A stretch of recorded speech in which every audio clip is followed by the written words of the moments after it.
আসসালামু আলাইকুম। আপনারা সবাই কেমন আছেন? আমিও আল্লাহর রহমতে ভালো আছি। আমার ভিডিওটি কাছে কিংবা দূরে, দেশ কিংবা দেশের বাহিরে যারা দেখছেন তাদেরকে অসংখ্য ধন্যবাদ।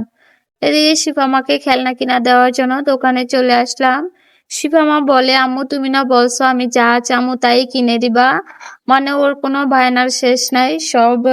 মানে ও যা চাইবে তাই কিনে দিতে হবে, এরকম একটা অবস্থা হয়ে গেছে। যাই হোক, খেলনার দাম এত বেশি চাচ্ছে কি বলবো, কিছু বলার নেই। তো এই খেলনা পাতিলগুলো নিতে চেয়েছিলাম, কিন্তু এক ধরনের খেলনা সবগুলা একটার ভিতরে। আমি চাচ্ছিলাম সব ধরনের খেলনা থাকবে একটার ভিতরে, তারপর পেয়েছি। তো শিব আমাকে বলতেছিলাম আম্মু এটা নিবা, ও খুব খুশি। এটার ভিতরে ছিল বড়ি, তারপরে হাঁড়ি পাতিল, গ্যাসের চুলা, চামচ, সবকিছু আছে। কিন্তু কোনি দামটা এত বেশি যাচ্ছে কি বলবো। যাই হোক, দাম বেশি চাইলেও লাভ নেই, নিতেই হবে মেয়ের জন্য। এদিকে সবজি দোকানে চলে আসলাম। এসে দেখি সবজি যা দাম কি বলবো, অনেক দাম সবজি। তো এখান থেকে সবকিছু একটু একটু করে নিয়ে নিবো, 1 কেজি করে।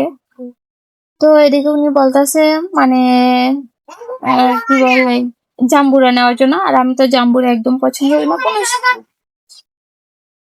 একদম পছন্দ করি না। জাম্বুরা খেলে মনে হয় জিব্বা টানে, এরকম একটা অবস্থা। তার জন্য আর জাম্বুরা নেওয়া হয়নি। এদিকে উনি লাউ কেটে দেখালো যে এটা ভিতর একদম নরম, মানে একদম কড়া, বাড়তি না। তাই আর কি, এদিকে আর রুমি টাকাটা হিসাব করে নিয়ে নিল।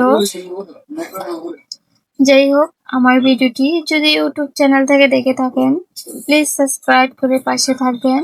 আর পুরাতন আপু ভাইয়াদেরকে অসংখ্য ধন্যবাদ। এদিকে দুন্দুল ভেঙে দেখাচ্ছে যে না, ভিতরে বাড়তি হবে না, এই যে দেখেন। তো যাই হোক, দুন্দুল নিয়ে নিলাম। আসলে দুন্দুল 1 কেজি রান্না করলে একটু হয়ে যায়, এরকম একটা অবস্থা। আমার দুন্দুল খেতে অনেক ভালো লাগে, কই তরকারি থেকে দুন্দুল বেশি মজা লাগে।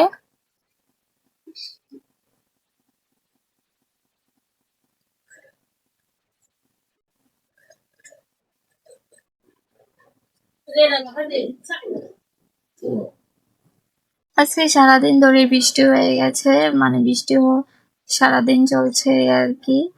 আর এদিকে দেখেন বাজারে কি অবস্থা, সব মানুষজন। এদিকে শিবমা বলতেছে আমার হাতে দাও আমি নিব, মানে ও নিবে এরকম একটা অবস্থা। ওকে বললো শুনে না। যাই হোক, ওর হাতে একটা প্যাকেট দিয়ে দিলাম, ও নিয়ে নিল।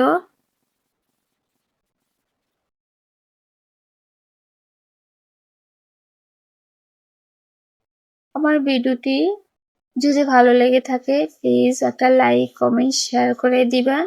আজকের ব্লগ ভিডিওটি আপনাদের কাছে কেমন লেগেছে সবাই কমেন্টের মাধ্যমে জানাবেন। আজকে ভিডিও পর্যন্তই, আল্লাহ হাফেজ।